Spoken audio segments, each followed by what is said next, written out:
देख रहे हैं सत्य की राह न्यूज में ब्रिजेश।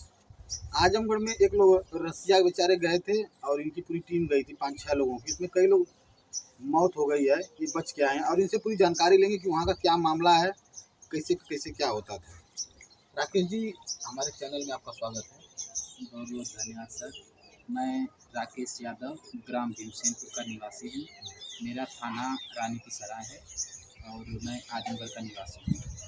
तो सर, जैसे कि हमारे घर पे विनोद नाम के एजेंट आए थे, जो कि कहाँ के हैं वो मऊ के हैं। अच्छा, तो उनसे हमारी दोस्ती भी हो गई थी। फिर पहले कैसे उनसे परिचय हुआ? जैसे हमारे गांव के कुछ लड़के थे, उनको से दोस्ती थी, तो मेरे गांव में आना जाना उनका लगा रहता था। इस तरीके से मुझसे उनसे दोस्ती हुई थी।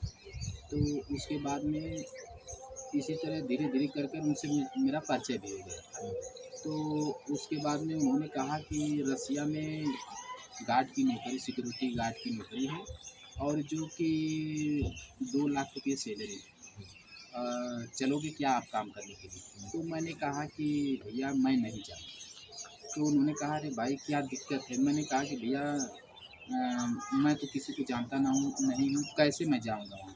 तो उन्होंने कहा नहीं भाई, मैं साथ में चलूँगा, आपके साथ ही रहूँगा। तो मैंने कहा ठीक है, तब मैं, अगर आप जाएँगे साथ में तभी मैं जाऊँगा, नहीं तो मैं नहीं जाऊँगा। तो उन्होंने कहा कि ठीक है। तो मैंने उनसे पूछा था कि कितने लोग हैं? तो उन्होंने उन्होंने कहा कि हम हैं, हम रहेंगे और तुम रहोगे, सिर्फ 2 ही लोग चलेंगे। तो बाद में मुझे जब मैं रानी की सराय पहुँचा तो पता चला कि नहीं, उसमें 100 लोग, मतलब 5-6 लोग हम लोग हो गए थे। तब मुझे पता चला, मुझे घर से बोल कर ही लेके गए थे कि सिर्फ हम और तुम, मतलब 2 ही लोग जाएँगे। वहाँ पे जाने के बाद पता चला कि 6 लोग हम लोग साथ में हैं। तो उसके बाद में मैंने कहा ठीक है भैया मैं चलूँगा। तो जब हम लोग यहाँ से गए तो यहाँ से आजमगढ़ से पहले हम लोग बनारस गए। बनारस से फिर हम लोग दिल्ली पहुँचे। दिल्ली पहुँचने के बाद जो कि हम लोग एक होटल लिए, होटल में हम लोग रुके रहे। उसके बाद में उन्होंने कहा कि मैं जा रहा हूँ ऑफिस से, टिकट वगैरह पासपोर्ट लेकर आ रहा हूँ। तो उसके बाद में मैंने कहा कि भैया आप कहाँ पर जा रहे हो? तो उन्होंने कहा कि दिल्ली में एक ऑफिस बताया था नाम, वो ऑफिस का नाम भी मुझे मतलब अभी तो उसका नाम नहीं आ रहा है। उसके बाद में जो सुमित करके थे दिल्ली में, तो उन्होंने कहा सुमित से मिलने जा रहा हूँ। तो जब सुमित से मिलने के लिए गए तो वहाँ से टिकट वगैरह लिए। उसके बाद टिकट वगैरह लेने के बाद सुमित ने कहा कि, मतलब सुमित विनोद भाई से कहें कि देखिए हम आपको रसिया में रिसीव करने आएँगे। तो उन्होंने 2 दिन पहले अपना टिकट बुक करवाया। उसके बाद में वो रसिया गए। तो रसिया वो जब वो चले गए तो हम लोग 16 तारीख को यहाँ से हम लोगों की फ़्लाइट हुई। यहाँ से हम लोगों की फ़्लाइट मॉस्को के लिए, वहाँ पे संत पीटर्सबर्ग।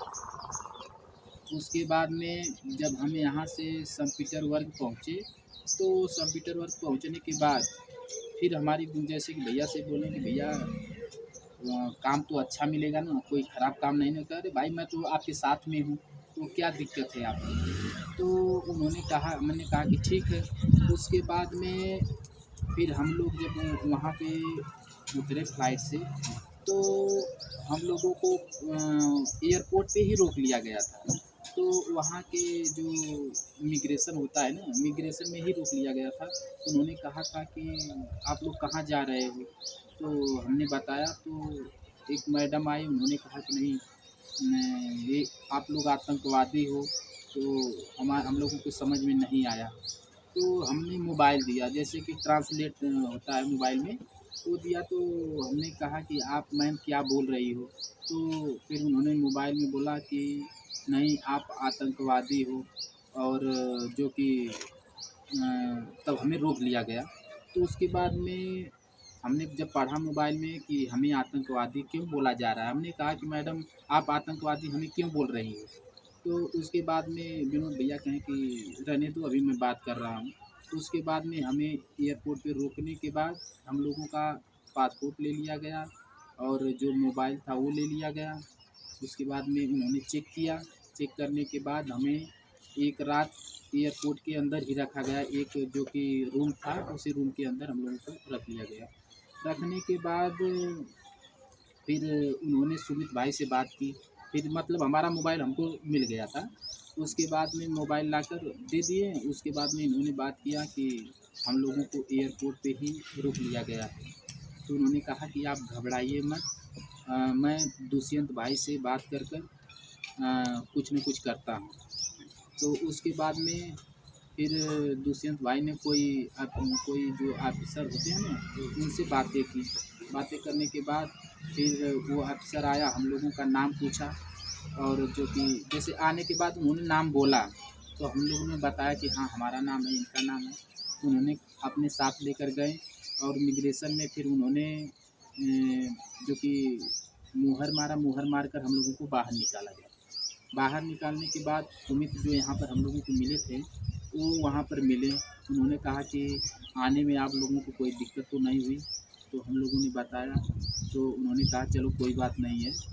अब उसके बाद में हम लोगों को गाड़ी में बैठाया। गाड़ी में बैठाने कौन सी गाड़ी थी? ये 4 चक्का थी। ये उसके बाद में उसी में हम मतलब बैठे, तो हम लोगों को लेकर गए पहले खाना खिलाने के लिए। तो उन्होंने पहले हमें खाना खिलाया एक होटल में। खाना खिलाने के बाद हम लोगों का ब्लड चेक हुआ। ब्लड चेक करने के बाद हम लोगों का फिर उसी दिन लेकर गए, अकाउंट खुला हम लोगों को, इंस्पायर बैंक जो होता है ना, वहाँ पर हम लोगों का अकाउंट खुला। अकाउंट खुलने के बाद उसके बाद में उन्होंने, जब हमारा अकाउंट खुल गया, तो अकाउंट खुलने के बाद उन्होंने कहा कि जो आपकी जन्म तिथि है वो आप लोगों का पिन कोड नंबर है।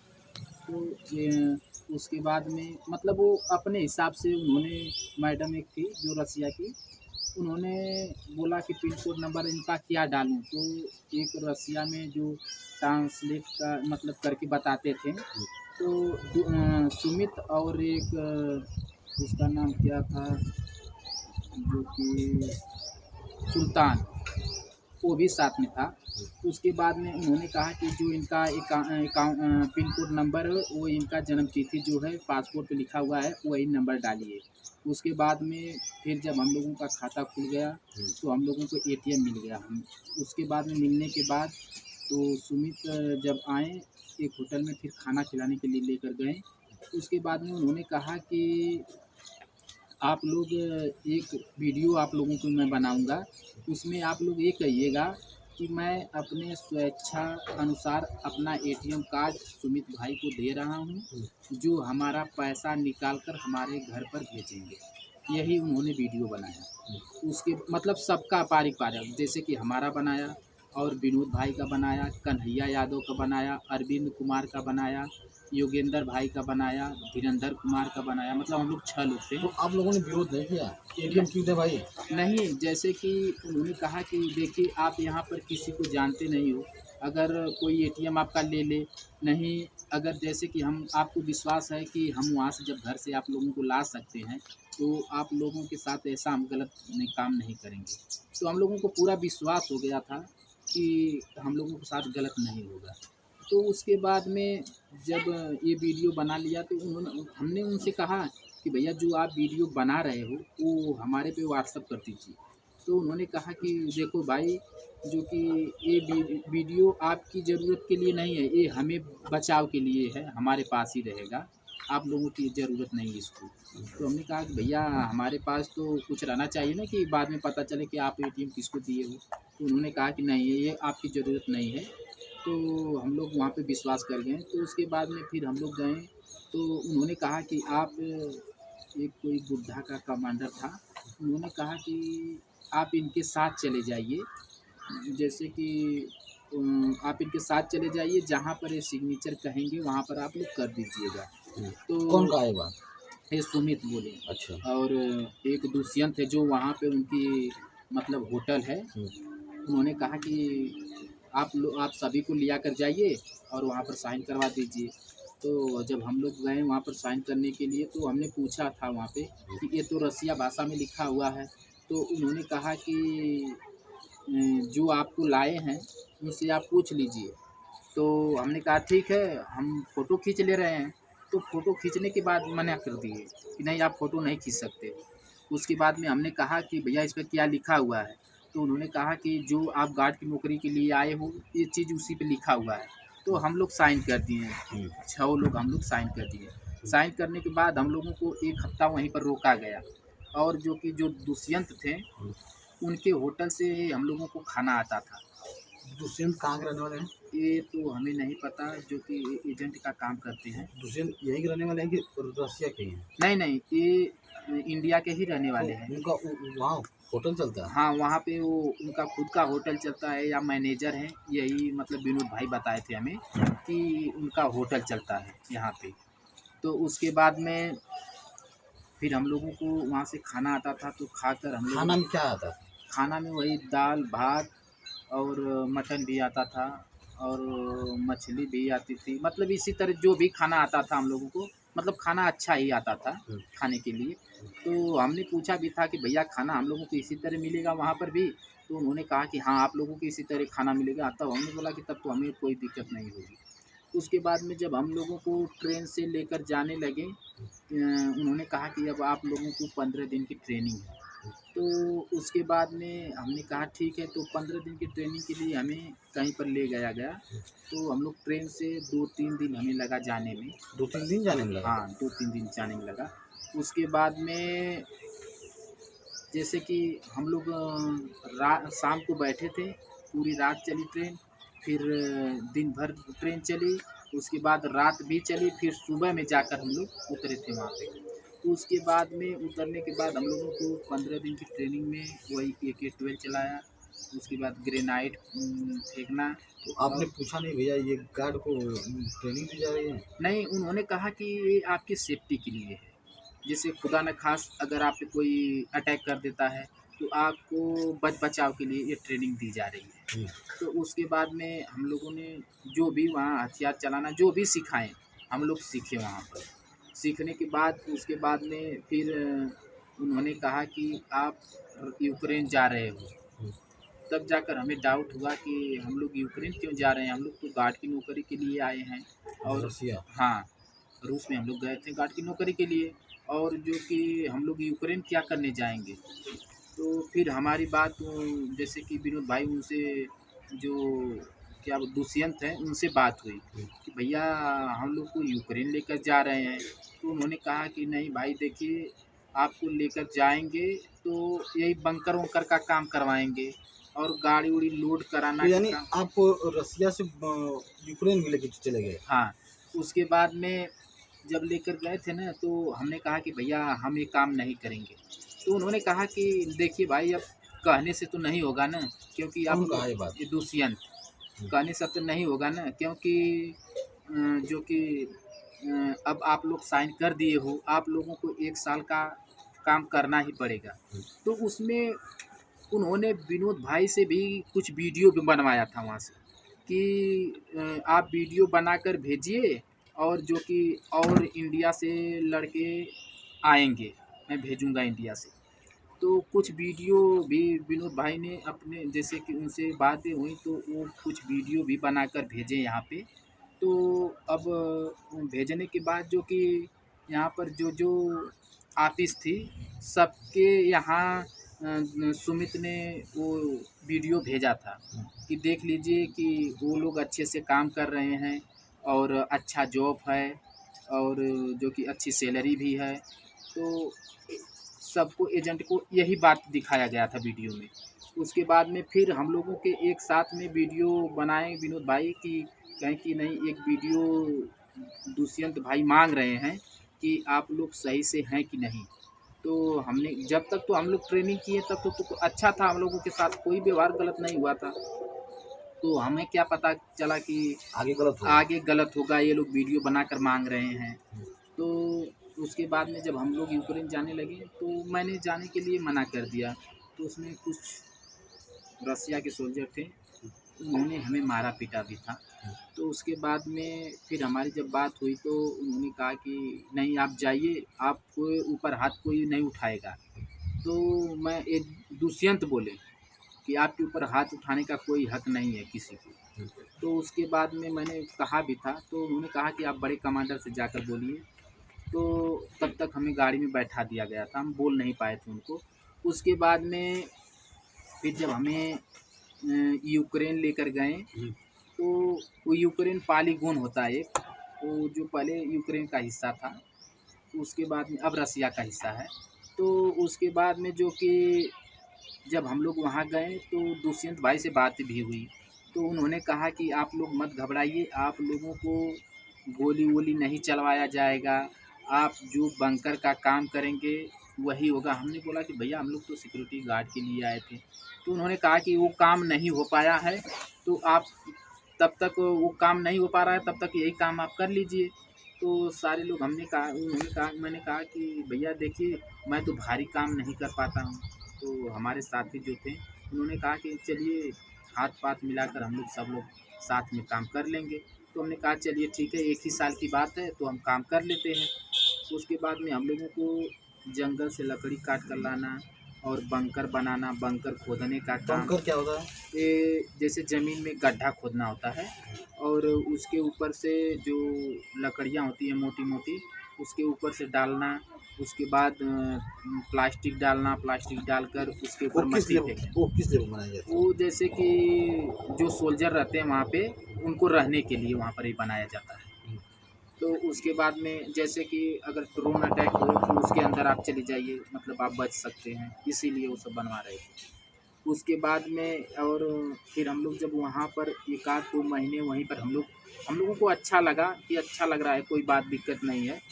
उसके बाद में वहाँ पर फिर बोला गया कि आप लोगों को, जैसे वहाँ पे श्रीलंका वाले आए, दूसरे देश के श्रीलंका वाले आए और जो कि साउथ अफ्रीका के लड़के आए, मतलब हर देश के तरह तरह देश से लड़के आने लगे वहाँ पे। तो जो भी मिलते थे हम लोग हाथ उथ मिलाते थे। तो हम लोगों को ये नहीं पता था कि हमें लड़ने के लिए यूज किया जा रहा है। उसके बाद में फिर हमें बोला गया कि आपको जो कि आगे जाना होगा लड़ने के लिए। तो हमने साफ मना कर दिया, हम लड़ने नहीं आए हैं। ये गाड़ी उड़ी जो लोड करवा रहे हैं, बम वगैरह ये सब हम लोड करने के लिए तैयार हैं, मगर हम लड़ाई करने के लिए नहीं तैयार हैं। तो उन्होंने वहाँ पर भी हमें मारा पीटा गया था। तो उसके बाद में फिर हम गाड़ी में बैठे और हमें आगे, जैसे कि हम लोग वहाँ पे 2-3 महीने अच्छे से काम किए, कोई दिक्कत नहीं हुई। उसके बाद में फिर जब हमें आगे लेकर जाने लगे तो हम लोगों को 2 ग्रुप में बाँट दिया गया। जैसे कि विनोद भाई, कन्हैया भाई और योगेंद्र भाई, ये लोग अलग हो गए। और हम लोग जैसे कि मैं राकेश यादव और अरविंद कुमार, धीरेंद्र कुमार, ये 3 लोग हम लोग एक साथ में गए थे। उसके बाद में जब हम लोग वहाँ पहुँचे, क्या नाम है, सुदोहा गाँव, वहाँ पर पहुँचे, तो हम लोग वहाँ पर 20 अप्रैल को पहुँच गए थे। 20 अप्रैल को वहाँ पर पहुँच गए थे। अब वहाँ पे पहुँचने के बाद 24 अप्रैल को ये क्या नाम है, विनोद भाई और कन्हैया भाई और योगेंद्र भाई, ये लोग चले गए। जैसे 20 को 24 को कुछ लोग गए, कुछ लोग 25 को गए, इसी तरह सिलसिला से मतलब 1-2 दिन के अंदर में वो लोग चले गए। उसके बाद में सिर्फ मतलब 4 लोग चले गए थे, तो हम लोग 2 ही लोग बचे थे, अरविंद कुमार और मैं। उसके बाद में हम जो कि 1 मई को हम लोग वहाँ पे फिर हम लोगों का नंबर आ गया कि आप लोगों को जाना होगा। तो उसमें जैसे कि 10 रसियन रहते थे, तो 2 इंडियन रहते थे या 2 श्रीलंका वाले रहते थे, इसी तरह करके सबको बाँटा गया था। उसके बाद में जब हम वार में गए, तो जब गाड़ी जा रही थी तो उसके बाद में रात में लाइट बुता दिए थे हम लोग जाते समय। तो उसके बाद में जब लाइट बुता दिए थे तो हमें ये नहीं पता चल रहा था हम लोग किस तरफ से आ रहे हैं और किस तरफ जा रहे हैं, कुछ भी नहीं पता चल रहा था। तो उसके बाद में जब हम लोग गए वहाँ पे तो विनोद भाई से हमारी मुलाकात हुई। मतलब हम 6 लोग जितने लोग थे, सिर्फ कन्हैया भाई को छोड़कर हम लोग 5 लोगों से मुलाकात हुई। तो उसके बाद में हम लोग मिले कि भैया यहाँ पर क्या स्थिति है। तब तक रॉकेट आकर एक गिरा। हम लोग बोले भैया ये सब क्या गिरा, तो बोले कि अरे यार यहाँ पर बहुत बुरी स्थिति है, अभी आप लोग आए हो। कौन कहा ये बात? ये विनोद भाई हम्म। और धीरेंद्र भाई, धीरेंद्र कुमार। बोले अरे यार यहाँ पर बहुत बुरी स्थिति है, क्योंकि वो लोग हमसे पहले गए थे।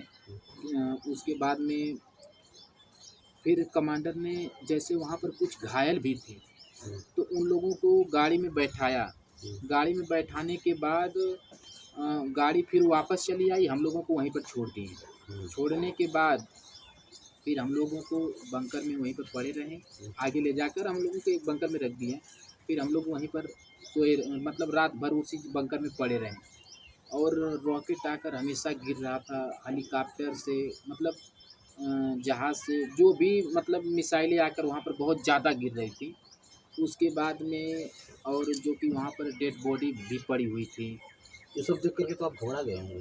मतलब मुझे बहुत ज़्यादा घबराहट आ गई कि हम लोग कहाँ पर आ गए हैं, फंस गए। और बहुत बुरी तरीके से हमें फंसाया गया था वहाँ तो पे। उस वक्त फोन आपके पास था? नहीं, फ़ोन जैसे नहीं? कि फ़ोन वोन सब वगैरह हमारा जो कमांडर था वो ले लिया वो ले लिया था हम लोगों के जाने से पहले। जो जितने लोग भी थे सबका वो पासपोर्ट ले लेता था, और जो नहीं देते थे तो उनसे ज़बरदस्ती मारपीट कर लेता था वहाँ का कमांडर। उसके बाद में जब फिर हम लोग आगे गए, तब तक एक रॉकेट आकर हम लोगों के बगल में गिरा। उसके बाद में फिर हम लोग जैसे झाड़ियाँ होती हैं ना, उसमें छिप गए थे। छिपने के बाद किसी न किसी तरीके से हम लोगों वहाँ से 5 से 7 किलोमीटर दूरी लेकर गए, पैदल ही। पैदल? पैदल। उसके बाद में ले जाने के बाद में वहाँ पर जैसे पानी वगैरह रखा हुआ था, खाने की चीज़ें रखी हुई थी, तो हम लोगों को एक डब्बा पानी दिया और बोले कि आप लोग खा लो। तो उसी में हम लोग एक एक दो दो चम्मच जो भी खाएं, खाकर उसके बाद में हमें बोला गया कि आप लोगों को आगे जाना होगा। तो मतलब इशारा बस हम लोग समझते थे, ये नहीं समझ पाते थे कि ये लोग क्या कह रहे हैं। बस उसके बाद में फिर जब हम लोग आगे गए तो कहा कि एक जो रसिया था वो चोटिल हो गया था, तो उसको उठाकर लाने के लिए। तो उसको उठाकर जब हम लोग ला रहे थे, तो उसके बाद में जब हम लोग ला रहे थे तब तक ड्रोन अटैक हो गया और रॉकेट भी गिरने लगा। तो जब हम लोग लेकर आ रहे थे, तो जब रॉकेट से हम लोगों के ऊपर हमला हुआ, तो जो अरविंद कुमार थे उनको ओठ का जो एक था ना, एक टुकड़ा उसका आकर लगा और ओठ ही निकल गया था थोड़ा सा। तो उसके बाद में उनको अब वो रोने पीटने लगे, तो हम लोगों ने उनको दिलासा दिया, आप शांत रहिए भैया, सब कुछ ठीक होगा। तो उनको देखने के बाद तो मेरी बीपी थोड़ा बढ़ गई थी हालत ज़्यादा, खराब? बहुत ज़्यादा हालत केवल ख़राब हो गई ऊपर थी। से पालिश मार रहे थे? बस हम लोग कह रहे थे भैया आप धैर्य रखिए। तो एक कमांडर आया और वो बोला कि आपको हॉस्पिटल जाना होगा। तो उसके बाद में वो वहाँ से हॉस्पिटल के लिए चले आए। मतलब वो वहाँ पे 2-3 दिन ही थे, तो वो वापस चले आए। उसके बाद में फिर मैंने वहाँ पर सुसाइड करने की कोशिश की, तो धीरेंद्र कुमार थे, उन्होंने मुझे रोका कि नहीं भैया आप। क्या बोले? उन्होंने कहा कि देखिए आप मत घबराइए, हम लोग किसी न किसी तरीके से जब यहाँ से निकलेंगे तो कुछ न कुछ कार्रवाई हम लोग करवाएंगे, और जो भी निकलेगा तो प्रशासन से यही गुहार लगाएगा कि जो जितने हमारे इंडियन हैं वहाँ से जल्द उनको वापस बुला लिया जाए। ये हम लोग एकजुट कर राय किए थे वहाँ पर। तो हम लोगों को एक जगह रहने नहीं देते थे वो लोग। दूर दूर? बस दूर-दूर, जैसे कि 100-200 मीटर पे जो बंकर बना रहता था, उसी के अंदर छिपे होते थे हम लोग। तो उसके बाद में अगर कोई भी एक यहाँ पर है, कोई 100 मीटर दूर पे है, तो उनसे बातें करने के लिए 3 दिन लग जाए, 4 दिन लग जाए, कोई वो नहीं रहता था। जाते नहीं थे आप लोग? नहीं, डर लग, जैसे कि अब रॉकेट आकर गिर रहे हैं बार-बार, और कैसे आप जाओगे वहाँ पे? अगर मान लो निकल कर आप जा रहे हो, रॉकेट आकर गिर गया, आपके ऊपर ही गिर गया, तो आपकी कहानी खत्म हो जाएगी। तो इसी डर से कोई बाहर नहीं निकलता था। तो जो वहाँ का कमांडर आता था, बुलाता था हम लोगों को, तब हम लोग निकल कर जाते थे। तो उसके बाद में जब हम लोग फिर दोबारा हम लोगों को आदेश आया सुबह में ही कि आप लोगों को चलना है आगे लड़ने के लिए, तो सिर्फ हमें ही लेकर गए और बाकी हमारे साथी उसी बंकर में पड़े रहे। तो हमें ले जाकर एक दूसरे बंकर में रखें, जैसे वहाँ से 200 मीटर दूर। तो हमें बोला कि आप यहीं पर पड़े रहिए और अभी हम आ रहे हैं। तो मैं तो समझ नहीं पाया, तो उन्होंने मुझे 2 अंगुली दिखाया कि आप यहीं रहिए, मैं अभी आ रहा हूँ। तो उसके बाद मैं यही समझा कि अभी वो 2 मिनट में आ रहे हैं या 2 घंटे में आ रहे हैं। तो उसके बाद में मैं वहीं में पड़ा रहा। उसके बाद में फिर वो 1 दिन में नहीं आए, तो मैंने कहा कि मैं लगता है 2 दिन में आएँगे। हाँ, तो उसके बाद में फिर वो नहीं आए, तो और जो कि खाने के लिए मेरे पास कुछ भी नहीं था, वही 1 बोतल पानी था, उसी को पीकर हम गुज़ारा कर रहे थे। और उसके बाद बीच में मैंने वहीं पर भी सुसाइड करने की कोशिश की। मैंने बंदूक को मतलब गोली-वोली चढ़ाकर जब मैं सर पे लगा मतलब यहाँ पे लगाने के लगाया, तो फिर मुझे घर की याद आ जाती थी, मेरे बच्चों की याद आ जाती थी, तो मैं गन हटा लेता था कि अगर मैं खुदा न ख़ास्ता मैं अगर कुछ कर लेता हूँ तो मेरे परिवार का स्थिति बहुत मतलब कौन कमा कर खिलाएगा, तो मैं हटा लेता था। उसके बाद में तीसरे दिन मुझे एक सोल्जर आया और मुझे बुला कर लेकर गया। हुँ। तो जब मुझे दूसरे बंकर में लेकर गया तो वहाँ पर मेरे साथी मिले योगेंद्र भाई। उसके बाद में उन्होंने कहा कि अरे अभी चलना होगा, किसी कोई सोल्जर एक उसका पैर उड़ गया है, उसको लाना है। मैंने कहा कि भैया आपको कैसे पता? तो उन्होंने कहा कि नहीं एक कमांडर आया था, बताया था इशारा से कि उसका पैर ही कट गया है। तो उसके बाद में हम लोग उसको लेकर आ रहे थे। हम लोग यहाँ से 8 लोग गए थे उसको लाने के लिए। वो शरीर में थोड़ा मतलब भारी था, 1 कुंटल से ऊपर था उसका शरीर। उसके बाद में हम पैदल ही लेके आते थे। हाँ, जो कि एक चटाई रहती थी, उसमें उसको सुलाकर बस उसी को पकड़कर उसको लेकर हम लोग भाग रहे थे। जब उसको हम लोग बचा कर लेकर भाग रहे थे, तो हम लोगों को चारों तरफ से ड्रोन अटैक से घेर लिया गया। घेरने के बाद हम लोगों को जो कमांडर था, हम लोगों को जो लेकर गया था, वो 2 कमांडर तो पहले ही भाग गए हम लोगों को छोड़कर वहीं पर। उसके बाद में जब हम लोगों को छोड़कर भाग गए, तो हम लोग सोचे कि हम लोग किधर भागें। तो जैसे जो ड्रोन अटैक हुआ था, तो मुझे ये नहीं पता था कि ये यूक्रेन का ड्रोन है। तो धीरेंद्र भाई क्या नाम योगेंद्र भाई बताएं कि ये यूक्रेनी ड्रोन है। हमने कहा कैसे पता है आपको? तो उन्होंने कहा देखो उसके ये नीचे थोड़ा-सा हाँ, बोलो, बोलो। जैसे उसके नीचे जो है कि उसके नीचे जो कि देखिए आप ग्रेनाइट बम बाँधा हुआ है। तो मैंने जब देखा कि ग्रेनाइट बम बाँधा हुआ है, तो मेरे पैरों से ज़मीन ही खसक गई कि साला अब तो बचना मुश्किल हो गया है। उसके दिल दिमाग दोनों काम करना बंद कर दिया। वो दोनों मतलब कि किधर भागे किधर नहीं। तो हमने कहा योगेंद्र भाई आप दूसरी तरफ भागिए, मैं दूसरी तरफ भागता हूँ, कोई तो कोई बचेगा। तो तब तक हम लोगों के बगल में ही आकर वो बम गिरा, जो कि मुझे हाथ में चोटें भी आई हैं। और उसके बाद में फिर हम लोग वहाँ से एक बंकर में छिप गए। तो और जो श्रीलंका वाला था वो भी आकर उसमें छिपा। मतलब इसी तरह कर कर हम लोग वहाँ से हमारे लोगों की जान बची। उसके बाद में फिर हम लोग वापस आए। तो वापस कब आए आप? जैसे कि वहाँ से हम जैसे इंडिया वापस हम इंडिया वापस तो आए थे अक्टूबर में ही। अक्टूबर तो रूस में कितने दिन आप रहे? रूस में मैं 9 महीने तक रहा। पेमेंट? जैसे कि मेरा पेमेंट जैसे कि जब हम लोग वहाँ पे लड़ाई में जब चोटिल हो गए थे, तो हम लोगों को कमांडर बोला कि अब आप लोग हॉस्पिटल जा रहे हो। तो हम लोगों को पाछे लाया गया। तो हम लोग जब हॉस्पिटल में आए, तो 5 से 6 हॉस्पिटल में हमें ट्रांसफ़र किया गया था।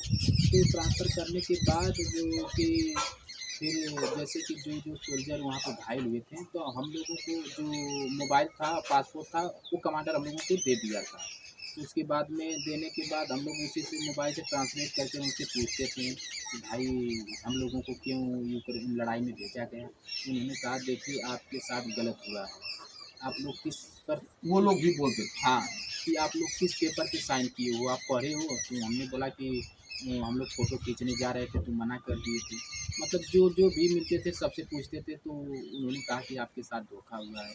तो बाद में एक सोल्जर था, उनसे हमने पूछा कि जो हमारा क्लोज़ फ्रेंड हो गया था, हमने बोला कि यार ऐसी-ऐसी बात है। तो उन्होंने कहा था क्या आप जब सिग्नेचर किए थे तो आपके अकाउंट में 10 लाख या 7 लाख या 5 लाख रुपए आए थे? तो हमने कहा कि हाँ। तो उन्होंने कहा कि आपको बेच दिया गया है। तो हमें नहीं विश्वास हुआ। तो उसके बाद में फिर वहाँ पे धीरे-धीरे हम लोग तब फिर हमें वहाँ से चेचन्या बर्दो में लाया गया। वहाँ पे हमें रखा गया। उन्होंने कहा कि आपको 15 दिन रेस्ट लेना होगा। तो 15 दिन क्या, हम 2-3 दिन रेस्ट लिए। उसके बाद में फिर वही घास काटने का मशीन थमा दिया गया आपको। हाँ, तो वही घास मैं काटता था, और जो कि गेट पे हमें खड़ा कर देते थे कि जो गाड़ियाँ आती हैं उसको, जो मतलब हमारे साथ में भी लोग रहते थे, वो लोग गाड़ियों को चेक करते थे। और जो कि एक अथवा गेट रहता था, उसको नीचे ऊपर करना रहता था, उसी को मैं करता था। तो वो लोग, मैं भी चेक करता था गाड़ियाँ वाड़ियाँ, इसमें कुछ रखा हुआ नहीं है। तो उसके बाद धीरे धीरे कर कर वहाँ पर समय व्यतीत किया। उसके बाद में जब ये प्रधानमंत्री जी गए थे 8 जुलाई को मॉस्को में, तो उन्होंने कहा कि जितने हमारी भारतीय यहाँ पर फंसे हुए हैं, रसिया आर्मी में हैं, उनको छुट्टी दे दिया जाए। तो ये बातें मैं पेपर में देखा कि ऐसी पेपर बात पर है। पढ़ने को मिलता था वहाँ। नहीं, पेपर में नहीं, जो मोबाइल था ना हमारे पास, मोबाइल में ही हम लोग देखते थे। तो उसके बाद में मोबाइल में देखने के बाद तब जाकर हमें, तो मोबाइल में देखने के बाद फिर हमें पता चला कि नहीं, आपको जो कि इंडिया भेजा जा रहा है। तो मैंने कहा कि